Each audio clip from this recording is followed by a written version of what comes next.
Whenever you're ready, you may begin. Rather go naked than wear fur.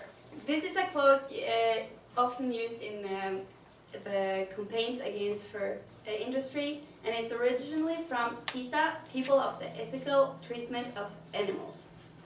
The next couple of minutes I want to talk to you about the fur industry and mainly about the fox and mink industry, the conditions of the farms, and what we can do to help. I want to start out with a little bit of history. People have always killed animals, and I'm not saying that this is bad, because this is how nature works. But there is a big difference between old-fashioned hunting and modern fur industry. The Native Americans killed wild animals, and then they used all the things from the animal. They ate the meat, and they used the fur and skin for whatever they needed it for. Today, thousands of animals are captured in the just for their fur, and And these animals have innate characteristics that makes it impossible for them to handle a life in cage in a good way, according to Susan Lubak from the Norwegian Animal Welfare Alliance. Most of the cages don't have any place for the animal to hide, and this makes them really stressed. And if you take a look at your handout, you can see many of the injuries that happen on these animals. They start eating on their roommate or even their self in frustration. And cannibalism can also occur according to the Norwegian Animal Protections. If you look closer, you can see, and behind the animals, you can see a little bit of the farms. Most of the farms are in bad condition, and the roofs are usually made out of corrugated iron, which makes it really hot in the summer and really cold in the winter in some countries. And the floor are usually made out of netting, and this can and because of this, many foxes get something called bent leg. And you can see on the third picture before you put away your handout that the fox is walking like this because they're overfed. So they get really huge, and their tiny little legs can't handle that much weight, especially not on the netting floors. There is so much more I could talk to you about of the fur industry, and I would encourage you to read some articles about medicine care on the farms and some killing methods. This will make you get a clearer picture of the fur industry.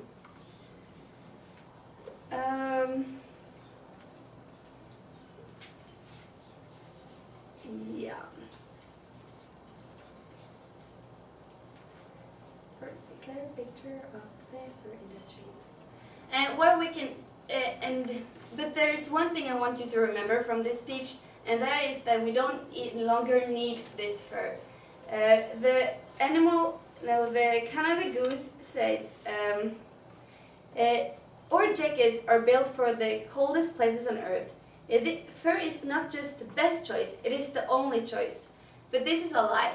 Even polar adventurers use other material than fur. And so we need to get an end on this industry. There have never been more campaigns, fashion magazines, and individuals and countries working against this industry. And even though Bosnia-Herzegovina is the only country that has a total ban on all kind of animal or fur industry, there is a lot of countries that have abandoned some of it or has made the rules so strict that it is economically impossible to run this kind of business. And now it's our turn. And what can we do? First of all, don't buy fur.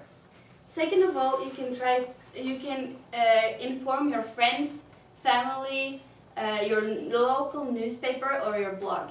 Because if a lot of people don't buy fur, it won't be enough people to buy, and then it's not necessary to run these businesses. And the last thing you might want to do is to write some politicians or farmers and tell them that you're not supporting what they are doing. So, I hope you all understand that fur belongs to the animals, and the fur industry has changed from something humane and necessary to something that is none of these two. And there are things we can do to help get an end on this industry. Act now, don't buy fur, and encourage your friends to do the same. Write a fur farmer, and you can save lives. Thank you. Okay, thank you very much. Let's give her a hand. Thank you. Okay, so now we get to fire questions at Tuva and see how she feels about these materials. What I feel. What kind of questions do we have, folks? I can ask them. Okay. Okay. Do your family members feel the same way as you do? Are you one that stands out with your family? Is it maybe something that's a little bit more agreed upon in Norway that there should not be? Is it more national related, or is it family influenced, or how is it? No one in my family likes the fur industry because, as I hope you understand, it's pretty bad. And if you watch some movies about it, you can see terrible conditions at the farms. And also, there are a lot of campaigns in Norway, but there are also, of course, farmers who still like it. And my mom actually have a friend that owns a fur farm, and I've been there and seen a lot of small foxes in these cages, and that's not how it's supposed to be for these animals that are supposed to run in the wild, hunt and dig and hide whenever they want to. So it's both my family influenced me, and also I guess the country maybe. Okay. Thank you. And I also always have like animals. Mm-hmm. So. Okay. What other questions do you have, ladies and gentlemen? I want to ask, where is this picture take place? I don't know, maybe in China, since it's written also in Chinese. Maybe in China. Yeah, I'm not sure. And she does have the I source have a listed, source though. on there, She does yeah. have a little source listed, so we'll have to look that up. Okay. Any other questions? Nothing else?